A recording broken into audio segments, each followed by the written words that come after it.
Y es la experiencia que he tenido porque la primera vez que estudié el libro de Apocalipsis hace casi más de 30 años, en la primera iglesia que Dios me permitió pastorear, estuvimos 6 meses estudiando todos los domingos el libro de Apocalipsis. Y ese primer estudio fue al poco tiempo de estar yo en la iglesia, y lo repetimos en la misma iglesia después, casi al final de mi terminación como pastor en esa iglesia en Cuba, la iglesia de Puerto Padre, en la parte oriental de Cuba. Y así que fueron 2 veces, y después estuve en la iglesia central, en la parte central de Cuba, Santa Clara, una iglesia que se conoce como Paseo de la Paz, por el nombre de la calle, en la ciudad de Santa Clara. Y a mediados de Santa Clara, tuve 14 años de pastor allí, a mediados estudié el libro de Apocalipsis, y estuve otro año más. Ahí fue un año entero estudiando el Apocalipsis. Y dije, la próxima vez que estudie el libro de Apocalipsis lo voy a estudiar por trozos. Es un libro complejo, es un libro hermoso, es un libro que hay que dedicarle tiempo, tanto el pastor como los que quieran aprender. Y hay algo que yo he notado en las 3 veces que he estudiado el libro de Apocalipsis en la iglesia. Y aunque se hace largo, en los 2 últimos estudios fueron de 1 año en cada iglesia, se hace largo, pero cuando terminamos de estudiar el libro de Apocalipsis, la experiencia que hemos tenido es que hay gozo. Después que la gente escucha todo lo que tiene que escuchar, hay gozo en el seno de la iglesia. Y eso es un buen resultado. Aunque sea largo, aunque sea difícil de entender, aunque hayan diferentes opiniones, porque hay diferentes opiniones entre los mismos pastores en ciertas partes del libro, es un libro extremadamente difícil. Yo creo que el libro es difícil porque una vez los discípulos inquirieron al Señor y le dijeron, Señor, queremos saber cuándo serán estas cosas, cuándo llegará el tiempo del fin, y ustedes no sé si recuerdan cuál respuesta le dio el Señor, pero el Señor le dijo, no os corresponde a vosotros saber estas cuestiones, la sazón de los tiempos, así le dijo, sino a nuestro Padre que está en los cielos. Le dio como una especie de stop y le dijo, no se preocupen mucho por eso, que eso está en las manos del Señor. Y yo creo que sí, se hace difícil. Ya la gente ha tratado, generalmente sectas religiosas, no iglesias como tal, sectas religiosas han tratado de poner fecha y siempre falla. Y siempre falla. La venida del Señor vendrá, la Biblia lo dice como el ladrón en la noche. Y eso es algo que nos va a sorprender a uno, una sorpresa muy agradable, porque estamos esperando la venida del Señor, para la cual tenemos que estar siempre preparados como si fuera mañana. Esa es una realidad que tenemos que tener consciente. Yo puse como título que me costó trabajo redactar, pero creo que es lo mejor que pude hacer. Si voy a ver qué cosa es este libro, después de meditar mucho y estudiar muchos comentarios, pienso que este libro se puede decir, el libro de Apocalipsis es esto que está aquí. ¿Qué cosa? ¿Qué dice ahí? Viendo a Jesucristo en gloria. Recuerde que el Jesucristo que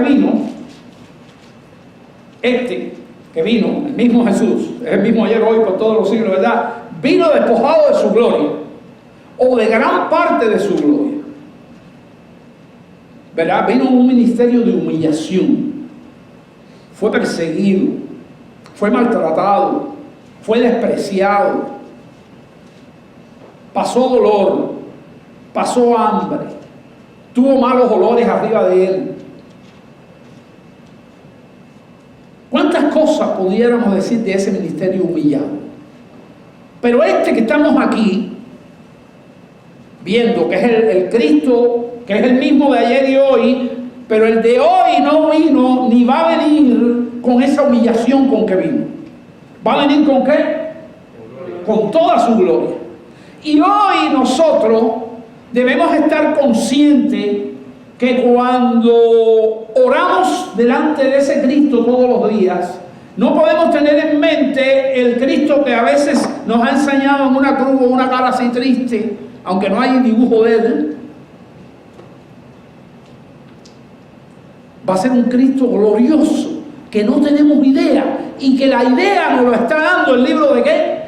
De Apocalipsis. Por eso yo lo digo viendo, es una visión que vamos a tener a Jesucristo ¿en qué?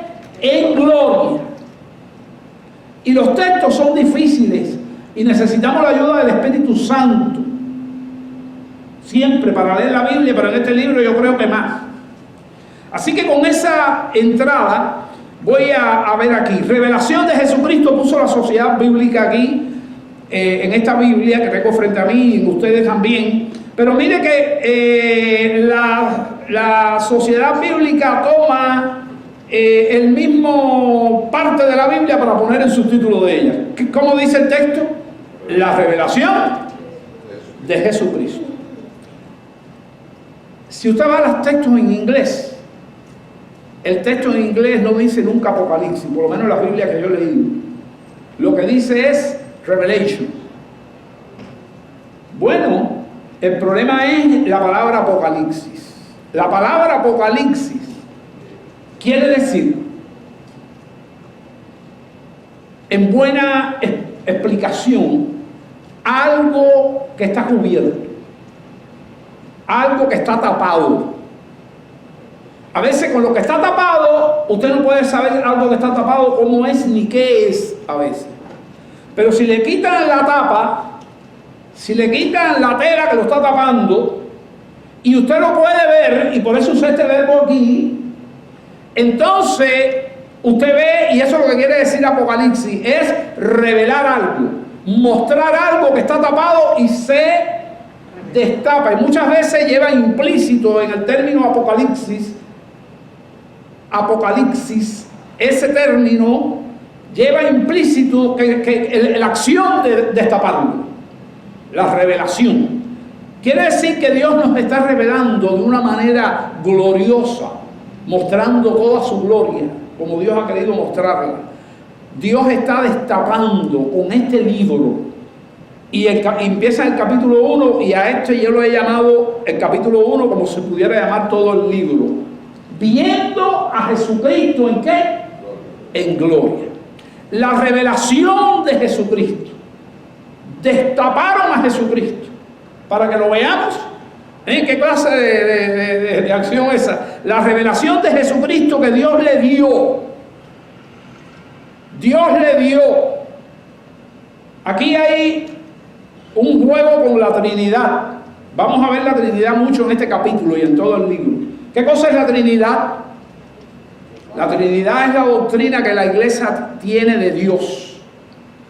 Dios Padre, que es la primera persona. Dios Hijo, que es la segunda persona, que es Cristo Jesús. Y Dios Espíritu Santo, que es el Espíritu de Dios. Difícil de entender la Trinidad. Yo recuerdo que hay un dicho, yo no sé si el dicho está completamente claro, mejor dicho, si es completamente correcto, me parece que sí, pero es un dicho. Dice, la Trinidad, que es difícil de entender, porque es difícil entender a Dios por su gloria, por su grandeza, porque somos humanos y Él es completamente diferente a nosotros, aunque nos ha hecho a su imagen y semejanza, pero es muy superior en todas las cosas. Y si nos cuesta trabajo entender al ser humano, imagínense a Dios, que es algo que tenemos que hacer todos los días, tratar de entenderlo más. Es la principal tarea que tiene un hombre en esta tierra, es conocer, entender, saber más de Dios. La revelación de Jesucristo. Este Cristo dice que Dios le dio. ¿A quién se la dio? Bueno, se la dio a Cristo, se la dio a Juan y se la dio a un ángel. Mira cuántas se las dio, que Dios le dio. La revelación de Jesucristo que Dios le dio a Cristo. ¿A quién? A Juan. ¿Y a quién más dije? Y un ángel celestial, que es importante saber eso. y está dentro de este texto. Vamos a tratar de entender el texto este. Yo le decía a Vilma, la primera cosa difícil que tiene el libro de Apocalipsis es entender el primer texto. Así que si vamos a comenzar por ahí, es tremendo. La revelación de Jesucristo que Dios le dio para manifestar a sus siervos. ¿Quiénes son sus siervos? Ok, los siervos, es la iglesia. Vamos a ver que se la da específicamente a algunos siervos. Y efectivamente vamos a ver en este libro que se la da a los pastores. Para que los pastores se la den a qué? A la iglesia. ¿Ok? Ese es el orden. Se la da a los pastores con toda, está clarita, pues se la da a los pastores. El Espíritu Santo se la revela al pastor. El Espíritu Santo se la revela a alguien para que la pueda enseñar. Pero ese es el orden que está aquí. Vamos allá. La revelación de Jesucristo que Dios le dio para manifestar a sus siervos, a toda la iglesia, a todos los que le sirven, las cosas que deben suceder pronto. Sepa, hermano, que cuando usted recibe al Señor como Salvador en su vida y Señor en su vida y nace de nuevo, usted, además de muchas cosas que Dios declara de usted, una es que usted es su siervo. Por eso yo digo que es declarar, y usted tiene que concentrarse, ya por ahí tenemos que aprender de qué manera yo estoy sirviendo al Señor. No puede haber un hijo de Dios que no sea un siervo. Y aunque el Señor le dijo a los discípulos en una intimidad tremenda, ya no os llamaré más siervos, sino que os llamaré ¿qué? Amigos. Entonces, sí somos siervos, pero somos ¿qué? Amigos del Señor. Y esa es la intimidad, esa es la cosa. Pero si usted va a toda la Biblia, usted se da cuenta que eso fue una gentileza que quiso tener el Señor de palabras con sus discípulos. Y nos lo dice también a nosotros. Somos sus siervos, sin embargo al mismo tiempo somos ¿qué?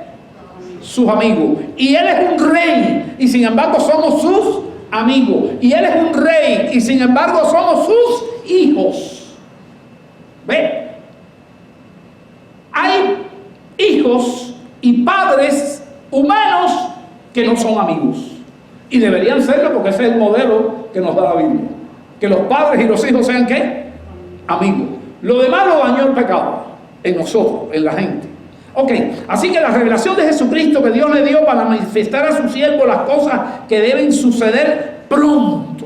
Cosas futuras. Vamos a ver esto desglosado aquí de una manera tremenda. Pronto. Ese pronto, yo lo voy a dejar ahí, pero ese pronto no solamente quiere decir que va a suceder mañana, sino la palabra que viene ahí del griego es la palabra tacómetro. Yo no sé si usted sabe lo que es un tacómetro, pero el tacómetro se usa mucho hoy. Y ese sale de esta misma palabra griega antigua. El tacómetro es ese aparato que tienen los policías, que usted va por la carretera y él le puede decir a usted a qué velocidad venía su carro. ¿Sabe que eso existe? El policía te puede decir, mire usted, no, yo no venía a exceso de velocidad, mira lo que dice el tacómetro. ¿A cómo venía? Tiene que venir a 60 millas y iba a 80, iba a 100. Te está descubriendo el tacómetro, ¿no? Bueno, pues que ahí la palabra tiene que ver con la palabra tacómetro. Y eso lo que quiere decir es que cuando llegue la hora, los sucesos van a ocurrir de manera que muy rápida. Es la idea que da. Después dice, más abajo, no usa la palabra tacómetro para decir lo mismo, y entonces sí está como decir, esto va a llegar cuando nadie lo espere, así que hay que estar preparado para si llega lo mismo o si llega dentro de 500 años más. No lo sabemos. Entonces, ahí dice pronto, y la declaró enviándola por medio de su ángel. La declaró enviándola por medio de su ángel, un ángel del cielo, a su siervo Juan. Así que la revelación, ese libro es el propio Cristo, se está hablando de él. Él es la revelación de Jesucristo, como que el Padre se colegia en la Trinidad. Se colegia quiere decir que se crea, se describe, se escribe, se hace el anuncio en la Trinidad, pero cada uno tiene en la Trinidad su responsabilidad. Y aquí vemos que dice, y la declaró enviándola por medio de su ángel a su siervo Juan, a uno de los discípulos. Juan, ese Juan, que ya sabemos quién es. Juan escribió la epístola de Juan, escribió Apocalipsis, Juan, porque se la dieron a él, y Juan escribió también Primera, Segunda y Tercera de Juan. Así que Juan escribió mucho, cinco libros, que ha dado testimonio. Juan ha dado testimonio de la palabra de Dios. Bueno, Juan dio testimonio de la palabra de Dios antes de escribir Apocalipsis, antes de escribir Juan, y antes del Señor subir arriba en el ministerio del Señor. El Señor los mandó a predicar. ¿Se acuerdan? Mandó a los 12 discípulos y mandó a 70 más a predicar el Evangelio. ¿Ves? Que ha dado testimonio de la palabra, y él daba testimonio. Y el capítulo 1 de Juan es testimonio de la palabra, que ha dado testimonio de la palabra de Dios y del testimonio de Jesucristo y de todas las cosas que ha visto. Él caminando 3 años con el Señor, la última etapa del ministerio del Señor fueron de 3 años, su ministerio público, y estuvo con sus discípulos. Tuvieron experiencias tremendas, hasta uno lo traicionó. Y siempre, ya cuando el Señor se fue y los dejó solos, enseguida empezaron a hablar y a dar testimonio, antes de escribir los libros. Y ahora aquí viene algo intrínseco del libro, el verso 3. Bienaventurado el que ¿qué? El que lee.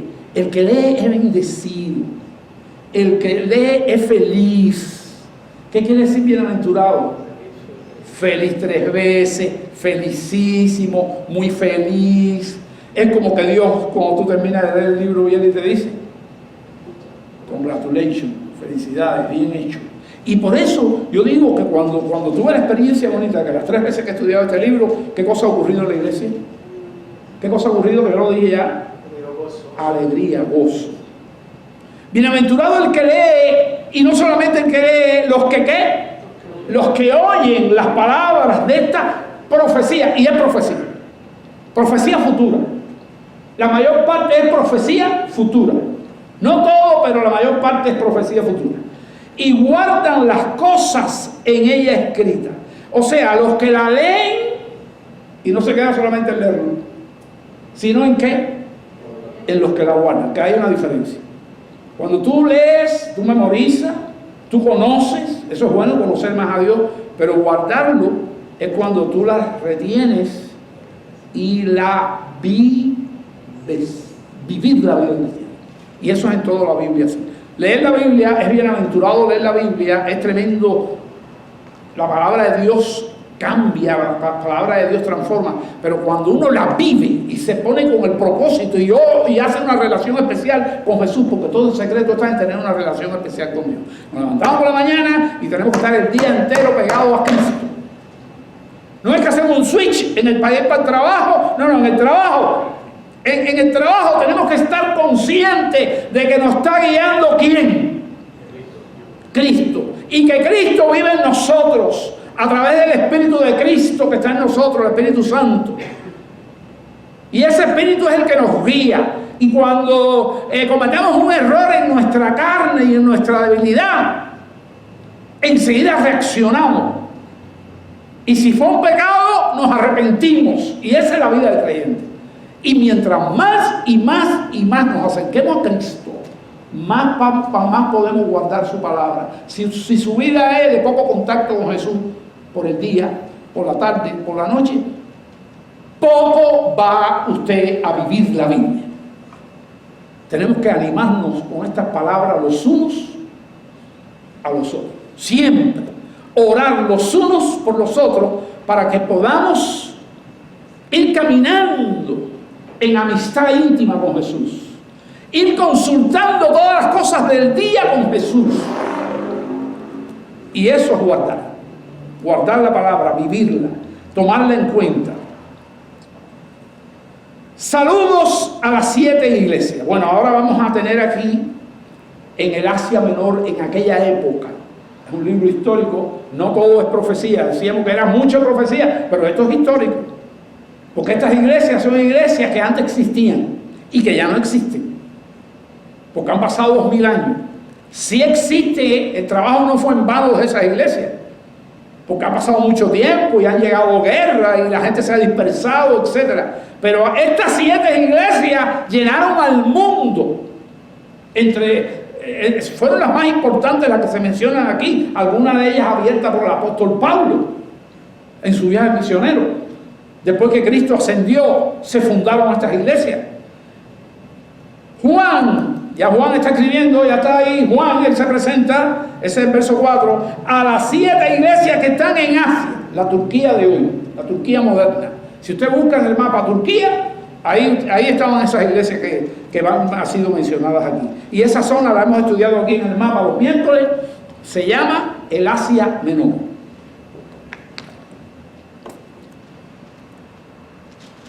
Juan a las 7 iglesias que están en el Asia. Gracia y paz a vosotros. Cristo está comunicando lo que está comunicando Jesús. Eso es lo que siempre comunica Jesús. Su gracia. Y comunica su paz. ¿Se acuerdan el primer culto cristiano, cuando los discípulos estaban encerrados el domingo que el Señor resucitó? Ese fue el primer culto de la historia del cristianismo. Estaban aquellos discípulos. Yo siempre saco la cuenta que yo creo que son 10. Ellos eran 12, pero Judas estaba apartado. Y el otro que faltaba era Tomás, que hemos hablado recientemente de él. Por lo tanto, en ese culto había 10 personas nada más. Y estaban con las puertas cerradas con miedo a los discípulos. Y llegó Jesús. ¿Y qué dijo Jesús? Paz a vosotros. Es un comunicador de paz. Uno de los bienes que deberíamos tener siempre presente en nuestra vida, porque eso es un bien. Hay bienes materiales y bienes espirituales, pero la paz es un bien espiritual, que vale más que muchos bienes materiales que tenemos.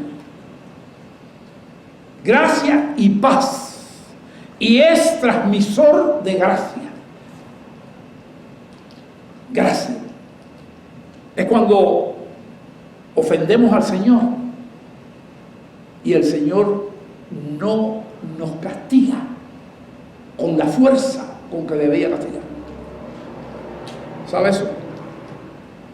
Pero el término de gracia es más amplio y ustedes lo tienen todo en una hoja. Y si alguien no lo tiene, porque yo se lo di a todos, me lo pide después. Término de gracia complejo y profundo. Gracia y paz a vosotros. Pero el salmista decía, el bien, y esa es la gracia, el bien y la misericordia me seguirán todos los días. Voy a recibir la de Dios y la voy a practicar yo con la gente. Eso tiene doble. Que te sigue es que tú sigues recibiendo la de Dios y tú vas regando gracia y misericordia por ahí. Esa es la transformación que Dios hace en nosotros. Gracia y paz a vosotros del que es y que era y que ha de venir. ¿Quién es ese? ¿Quién es? Cristo Jesús. Bueno, pues puede ser Dios el Padre. Y en algunos lugares casi te dicen, no, ese es Dios el Padre. Hermanos, recuerden que cuando Cristo vino aquí, y esto yo lo digo, yo creo con todos los cultos, ¿cómo que tanto tiempo hace que estoy con ustedes y todavía me dicen, muéstranos al Padre? El que me ha visto a mí, ha visto al Padre. ¿No sabes, Felipe, que yo estoy en el Padre? Yo estoy en el Padre y el Padre en mí. Gracias y paz a vosotros del que es y que era y que ha de venir. Bueno, si esto es Cristo, Él es y era desde la eternidad, como lo estudiamos en Juan. Y que ha de venir. después que vino, porque esta es la segunda venida y que ha de venir, y de los 7 espíritus que están delante de su trono. 7 espíritus. Bueno, eso parece que es algo inentendible, pero eso es muy fácil de expresar para un judío y para entenderlo. Los 7 espíritus. ¿Qué cosa es el número 7 en la Biblia? Sí, pero tiene una palabra que lo define. Perfección, perfecto. Los 7 espíritus de Dios es el espíritu perfecto de Dios. ¿Cuál es el espíritu perfecto de Dios? El Espíritu Santo. Ahí están, los 7 espíritus de Dios que están delante de su trono. Y ahí hay una trinidad ya. En ese versículo, para las 7 iglesias dice: gracia y paz a vosotros. ¿De quién? De Cristo, del que es y que era y ha de venir. Ese es Dios. Y hay una coma y una I, y de los 7 espíritus que están delante de su trono. Quiere decir que la Trinidad está metidita ahí entera. Y ahora dice: y de Jesucristo. Bueno, si pone una I y dice de Jesucristo, ahí está la cuestión. ¿Qué dice de Jesucristo? Y de Jesucristo, es la tercera cosa que escribe ahí. Sígame, que es complejo, sígame en el texto. Mire lo que le voy a decir ahora. Gracia y paz a vosotros, ahí va a decir el primero, del que es y que era y que ha de venir. Si es Cristo, como ustedes dicen, ¿cómo va a poner en el verso anterior y de Cristo? Está repitiendo Cristo por 2 veces. Entonces, por este y de Cristo, usted llega a la conclusión que el primero, ¿de quién está hablando? Dios. De Dios. Lo que pasa es que ese mismo Dios, ese mismo Cristo que dice en el versículo 5, es el que es, el que era y el que va a venir. Pero en el primero usted se da cuenta que eso se está refiriendo a Dios Padre. Pero en el 5 te está diciendo lo mismo de arriba. Y de Jesucristo, el testigo fiel, el mártir. Ese testigo ya dijimos que tiene en su fondo un significado de mártir. Y de Jesucristo, el testigo fiel, el primogénito de los muertos. ¿Qué quiere decir? Bueno, es la primera persona que muere, pero le falta el concepto, todavía le falta un pedazo. Es la primera persona que ¿qué? Que muere para resucitar y no morir más nunca. ¿Sabe lo que quiere decir esto? El primogénito de los muertos. Porque delante de él hubo muchos muertos, pero ninguno resucitó. Hubo algunas excepciones. Por ejemplo, el mismo Jesús resucitó aquí a Lázaro. Pero Lázaro volvió a ¿qué? Pero la única persona en este mundo que muere, y era necesario que él muriera, porque de ahí viene nuestra salvación, de ahí viene la solución para nuestros pecados. Y si no hubiera resucitado, había que ahora mismo apagar la luz e irnos. Como dice Pablo, si no hubo resurrección, vana es nuestra fe. Pero al venir Cristo, morir y resucitar para no morir más nunca, y eso es lo que nos está transmitiendo, esa es la bendición más grande que hay. Vamos a tener vida, ¿qué? Vida eterna. Y nos vamos a morir. Si Él viene antes, nos vamos con Él. Pero si no viene antes, morimos ¿para qué? Para resurrección. Para resurrección. Y de Jesucristo, el 5, estamos ahí. El testigo fiel, el primogénito de los muertos, ya lo expliqué, y el soberano de los reyes de la tierra. ¿Qué quiere decir eso? Que es el que tiene más autoridad. Perfecto. Rey de reyes y Señor de señores. Esto, hermano, esto es precioso. Yo no sé con cuánto gozo usted está recibiendo esto, si yo lo estoy haciendo lo suficientemente inspirador, pero estas son cosas inspiradoras. Nuestro Dios, nuestro amigo, nuestro hermano, ese Cristo, todo eso ahí, nuestro Rey, que Isaías lo describió como Padre eterno, le llamó a Jesús Hijo nos es dado, y le llamó Padre eterno. Dios con nosotros le llamó. Es difícil no creer, y hago énfasis, porque va mucha gente tocando la puerta para decirle que Cristo no era Dios.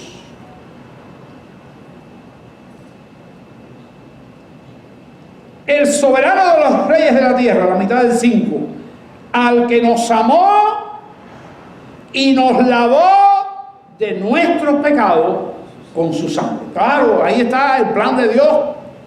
Vino para resolver el problema del pecado. Y nos hizo ¿qué? Aquí es donde dice eso, que a veces lo decimos y no sabemos ni de dónde viene. Y nos hizo reyes y sacerdotes para Dios su Padre. A Él sea la gloria e imperio por los siglos de los siglos. Amén. He aquí, verso 7. Viene con las nubes y todo ojo que le verá. He aquí viene con las nubes, ¿verdad? Y todo ojo le verá. He aquí viene con las nubes. Y los que le traspasaron lo van a ver. Y tiene una profecía que dice: los que traspasaron, hablando del pueblo de Israel, lo van a mirar y van a llorar. Y dice que Dios va a derramar allí para los israelitas un espíritu de gracia y oración. ¿Le es familiar eso? Al final, en los tiempos finales para los israelitas. Pero esa gracia ya la tiene la iglesia. Lo único que tenemos que pedirle a Dios, cuando vivimos tibios, tenemos que pedirle a Dios: mándanos un espíritu de qué. Dígalo conmigo: de gracia y oración. Y no podemos ser tibios. Lo sabemos que no podemos ser tibios. Y estamos por un avivamiento. Y que oremos a toda hora. Y que no perdamos el tiempo. Que aprovechemos bien el tiempo, porque los días son ¿qué? Malos. Y aquí viene y todo ojo le verá, y los que le traspasaron, todos los linajes de la tierra, hará lamentación por él. Sí y amén. Vamos al 8. Declaración: yo soy el alfa y la omega, principio y fin, dice el Señor, el que es, el que era y el que ¿qué? Y el que ha de venir, el Todopoderoso. ¿De quién está diciendo eso?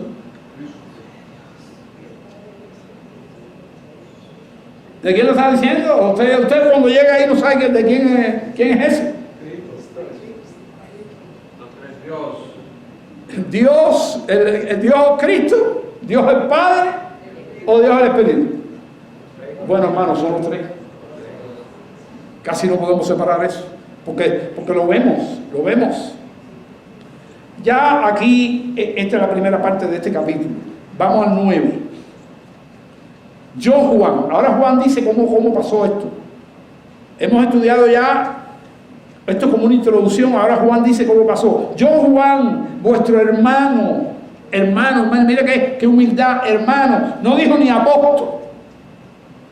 Y no estoy diciendo que Pablo, cuando pone apóstol, no es humilde. Muchas veces tuvo que poner apóstol porque las iglesias estaban muy engañadas por la cantidad de apóstoles falsos que hay y que había.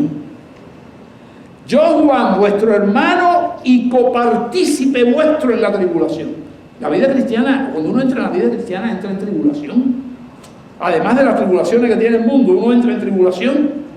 Yo, Juan, vuestro hermano y copartícipe, participo con ustedes en la tribulación, copartícipe junto con ustedes, copartícipe vuestro en la tribulación, en el reino, porque estamos participando del reino y somos parte del reino y somos copartícipes del reino de los cielos, y la paciencia de Jesucristo. Y aquí viene la famosa frase griega que yo quiero ver si alguien me la dice. Paciencia. ¿Qué palabra griega hay ahí? Que tiene 3 palabras para el español. Hipomanín. Palabra griega que quiere decir paciencia, que quiere decir resistencia en todas las tribulaciones que tengamos. Nosotros tenemos a Anita hoy. ¿Usted leyó La Roca hoy? Hoy es un día para haber leído La Roca y ya le haber orado mucho. Por eso yo le digo a ustedes mucho que vayan al grupo de La Roca. Anita está pasando por una tribulación fuerte. Ustedes saben que una mujer muy enferma. Amaneció desde ayer ya. Desde ayer está con una culebrilla, con un chingo, así se llama, ¿no? Para algunos países, ¿no? En Cuba no se usa eso, o científicamente un herpes zóster. Pero le ha tomado, eso fue de diferentes lugares, uno de los lugares donde le tomó es uno de los lugares más difíciles, le ha tomado el cuello, le ha tomado el cuero cabelludo y le ha tomado el oído interno, y se le quiere reventar el oído del dolor. Y hay que tener hipomanén, hay que tener resistencia para con eso, ¿qué cosa? Adorar al Señor, dar gracias. Dar gracias. Dar gracias en todo. Participa en la tribulación, en el reino y en la paciencia de Jesucristo. Y Jesucristo fue un modelo de hipomanén para nosotros. Y a Jesucristo lo tenemos que imitar en todo. Aprended de mí. Y ahí imítenme. Jesucristo estaba en la isla llamada Patmos por causa de la palabra de Dios, preso, por causa. Esa es la participación de un hombre anciano ya, preso, por causa de la palabra de Dios y del testimonio de Jesús, que tenemos que estar por todas partes. Cada vez que usted va a Walmart, cuando usted va trabajando, cuando usted está en la playa, cuando está en el hotel, cuando está en el hospital, donde quiera que usted está, usted es testigo. Tiene que hablar de Jesús. Y hablamos de Jesús cuando el día entero lo pasamos con Jesús. Si nosotros somos gente que oramos, no oramos y nos pasamos 3 días sin orar y cosas así, no sirve. Es falso. A lo mejor no estamos ni convertidos, o estamos sin una relación con el Señor, y entonces vivimos casi como si fuéramos unos impíos.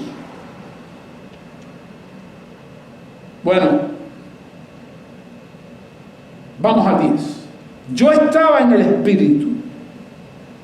Bueno, el Espíritu quiere decir que cuando tú decides buscar al Señor y orar y leer las Escrituras, y tú te pones en las manos de Él y le dices: Señor, aquí estoy, el Espíritu empieza ahí a tratar con tu vida.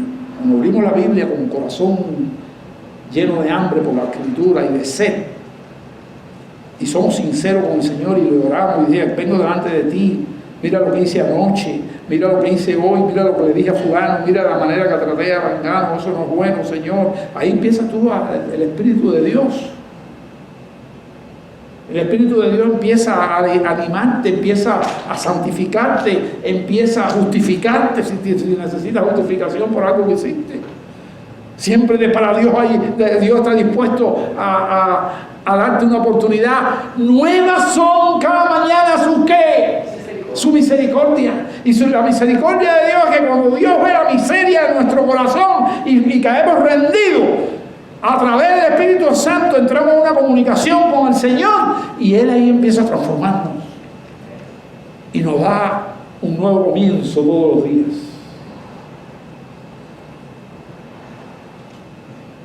Estaba allí en Patmos por causa de la palabra de Dios y del testimonio de Jesucristo, y estaba en el Espíritu, el verso 10, en el día del Señor.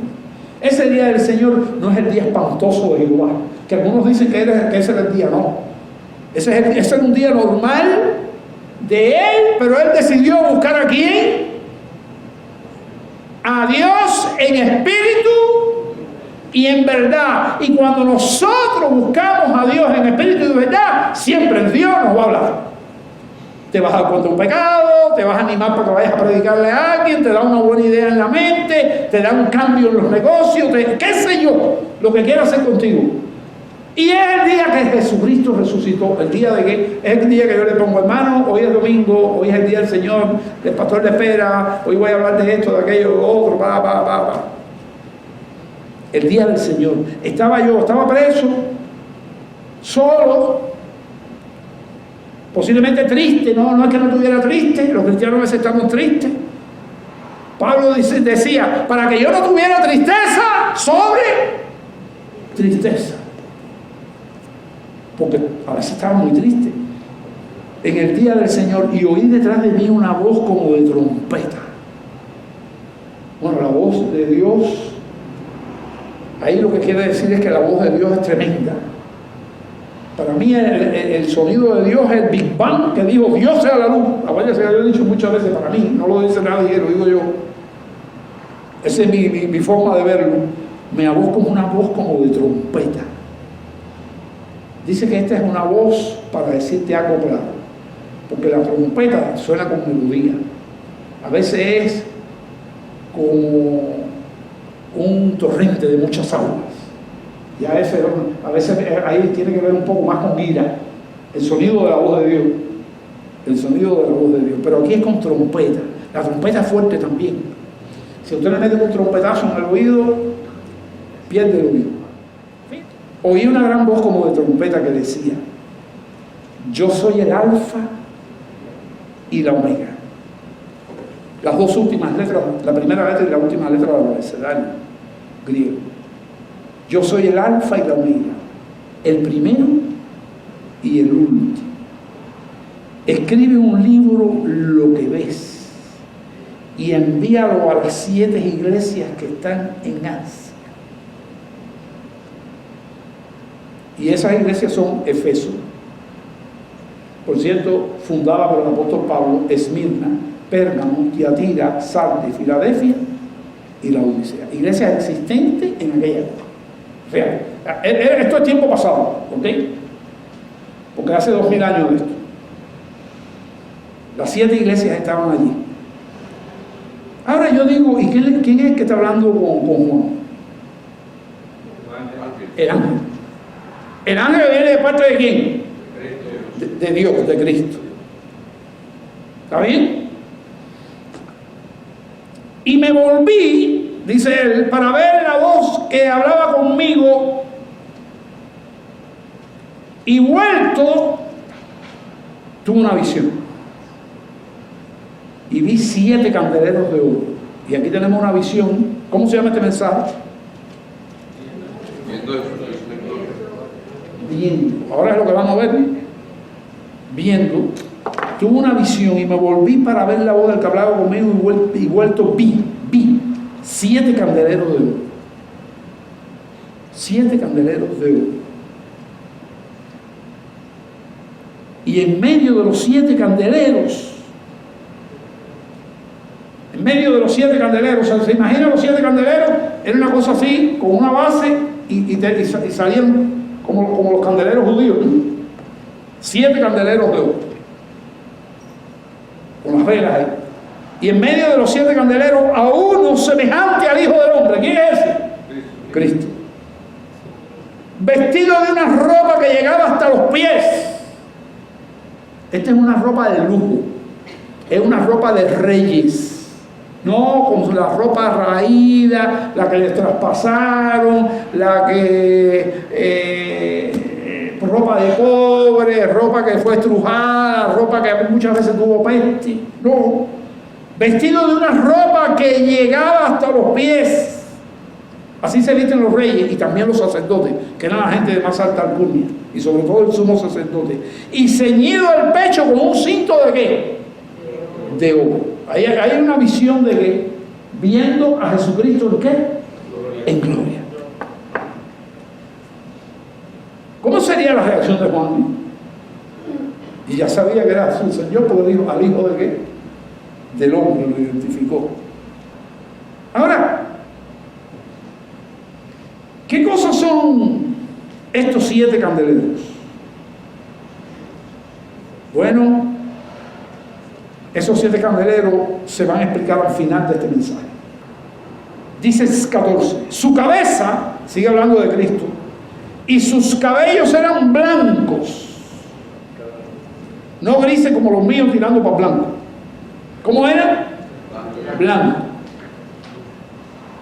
Sus cabellos eran blancos, no dice que eran canosos. Sus cabellos eran blancos, su cabeza y sus cabellos eran blancos como blanca lana, como nieve. Y tiene un símbolo. Y fácil de definir. ¿Qué cosa es? ¿Qué representa eso? La santidad de Dios. La pureza de Dios. Santidad. El Dios santo. Santo, santo, santo. Las huestes celestiales adoran así a Dios. Y la santidad del Padre, y la santidad del Hijo, y la santidad del Espíritu is the same, es la misma. No hay niveles de santidad. Y por eso están separados de todos. Porque santidad quiere decir separación también. Así que, vuelvo 14, su cabeza y sus cabellos eran blancos como blanca lana, como nieve, y sus ojos como ¿qué? Como llama de fuego. Y ahí cuando lleguemos a otras partes de la literatura bíblica, aprendemos que esos ojos son de mirada ¿qué? Eso quiere decir de una mirada ¿qué? Que penetra. Y usted recuerda una cosa que yo menciono mucho aquí, y es cuando Pedro lo estaba negando, que él le había dicho, me vas a negar 3 veces hasta que el gallo cante, y Pedro dijo, no, yo te voy a defender y yo voy a morir contigo, y le sacó y le cortó la oreja a alguien allí, a Marco, y le dijo, guarda tu espada, y sanó a Marco, le devolvió la oreja a su lugar. Este no es el tiempo.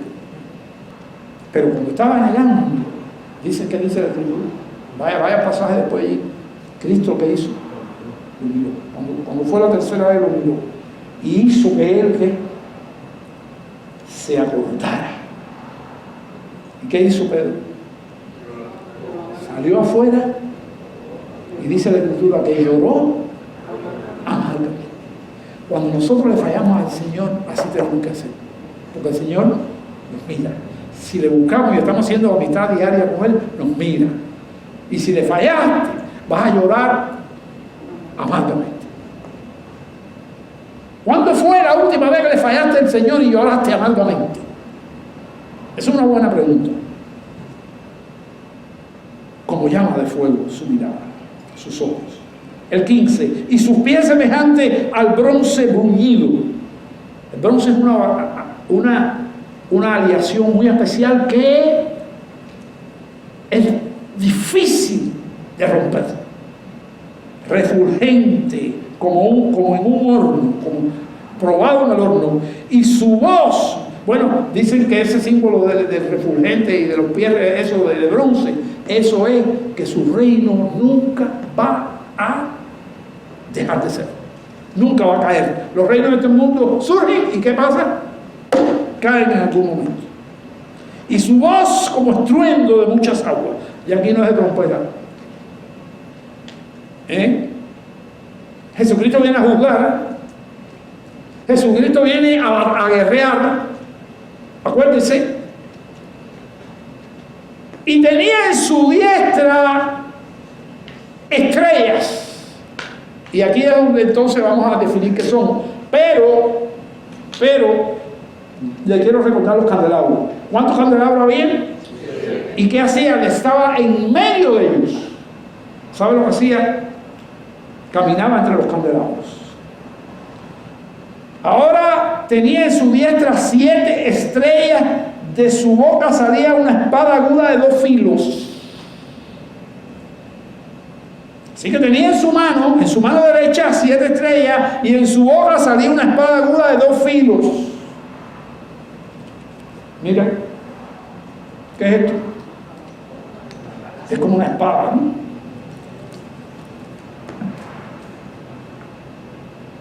Y su rostro era como el sol cuando resplandece con su fuerza. Oiga, el cuadro que nos está presentando no es fácil.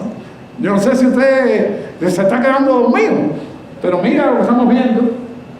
Y este es el cuadro de que se pueden ver. Yo no sé cómo Juan lo miró, porque si era resplandeciente y lo tenía frente a él, yo lo imagino que está haciendo así o algo, o le dio una capacidad para poderlo ver sin que le molestara la vista, que puede ser eso.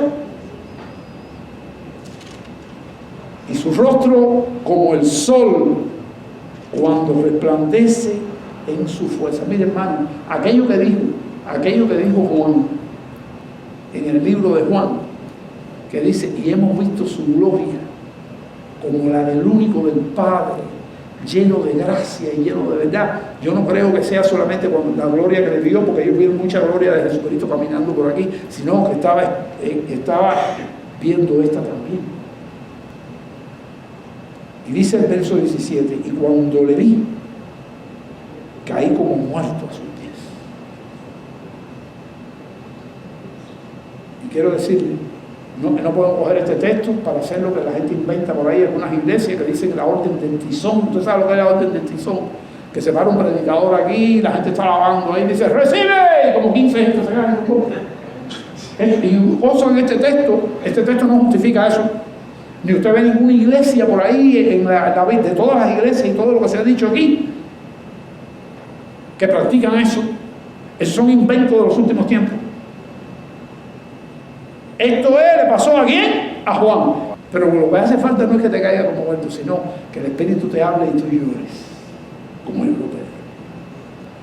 Mire, yo recuerdo que yo he predicado varias veces un mensaje que saco de este texto solamente, del 17. Y cuando le vi caí como muerto a sus pies y él puso su diestra sobre mí diciendo, yo le titulé a ese mensaje, el Señor pone su diestra sobre ti. Y es en el peor momento, es en las circunstancias más difíciles, es cuando tú estás a punto ya de claudicar, es cuando tú estás destruido, que si tú buscas a Dios, Él va a poner su diestra sobre ti. Cuando Dios pone la diestra, se van a ver cosas especiales en la vida de uno. Y sobre todo en las cosas más difíciles. ¿Tú sabes qué cosa es una cosa más difícil que la sanidad?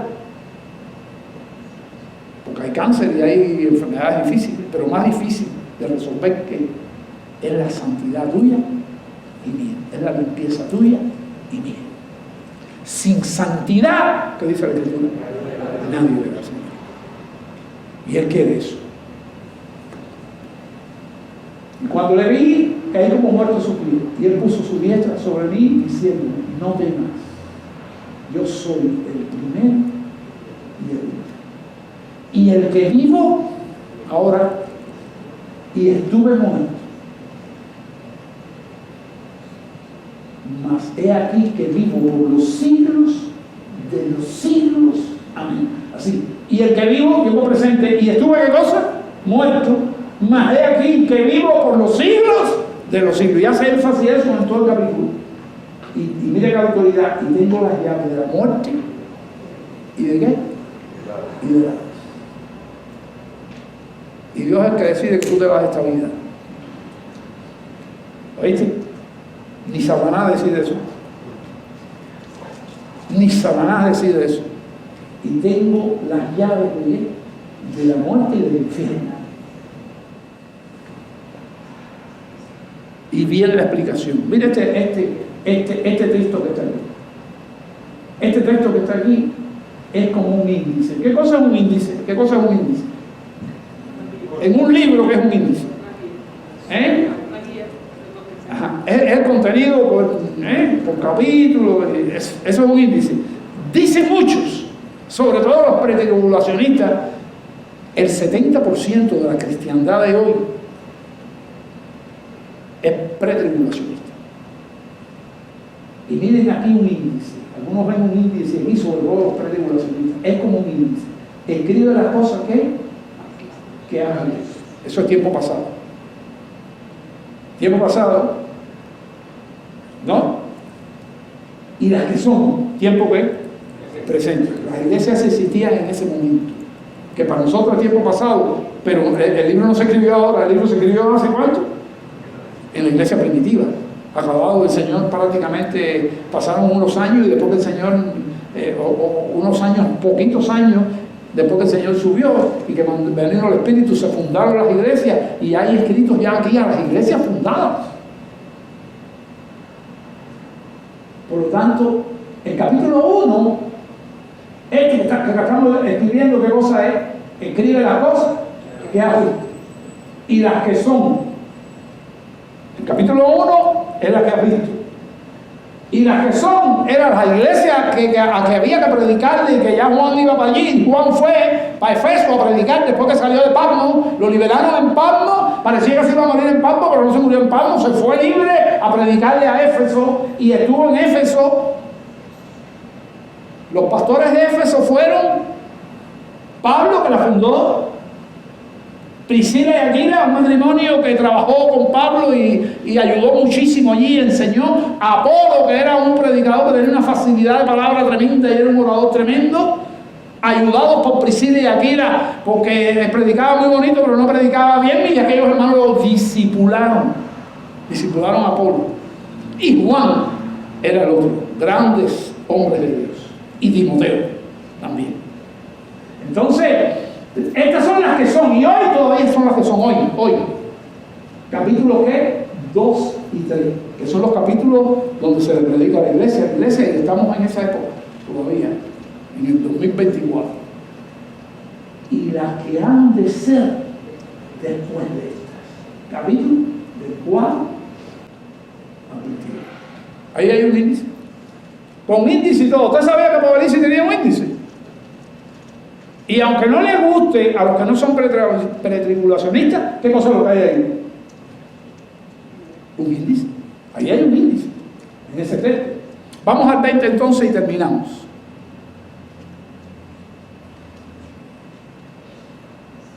El misterio de las 7 estrellas que has visto en mi diestra, ¿se acuerdan de eso? Y de los 7 candeleros de oro. El mismo Dios te está diciendo el misterio. Las estrellas son los ángeles de la iglesia. ¿Esto qué cosa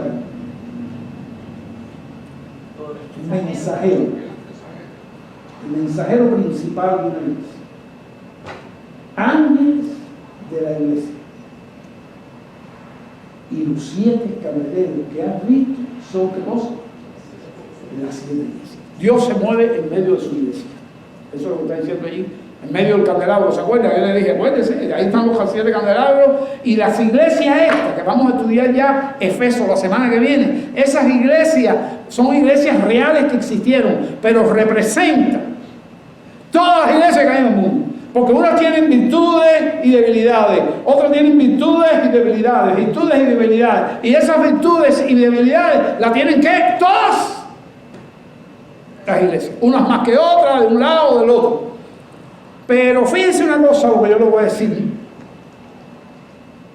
Lo más útil que tienen estas cartas no es para evaluar una iglesia, que se puede evaluar y se evalúa, sino que cuando usted la abre, usted tiene que evaluarse ¿qué? Usted tiene que agregar tiempo con las 7 cartas. Usted se evalúa con las 7 cartas. Y vamos a estudiar, si el Señor no viene antes, el domingo que viene estamos estudiando la primera carta, que es Efeso. De estas 7 iglesias vamos a estudiar la carta que Dios le dio a Juan, y Juan se la mandó ¿a quién? Al pastor de la iglesia. Y los pastores de la iglesia tenían la responsabilidad de descifrar todo lo que había aquí y de estudiar todo lo que había en todo este libro y delegarlo con la iglesia. Y en esa tarea estamos bien. Hermanos, acuérdense, les voy a dejar en el grupo de la roca, les voy a dejar un mensaje que prediqué, este capítulo 1, que lo prediqué hace ¿cuántos años? 18 años aproximadamente, para que usted vea que la palabra va a encontrar un David más joven, un David que se traba menos, un David con una voz más poderosa y todo eso, pero el mensaje como hoy, más o menos. Tenga esa linda experiencia, disfrútela, la voy a poner hoy, eso está en audio, usted lo que va a oír es un audio. Dios le bendiga, vamos a orar.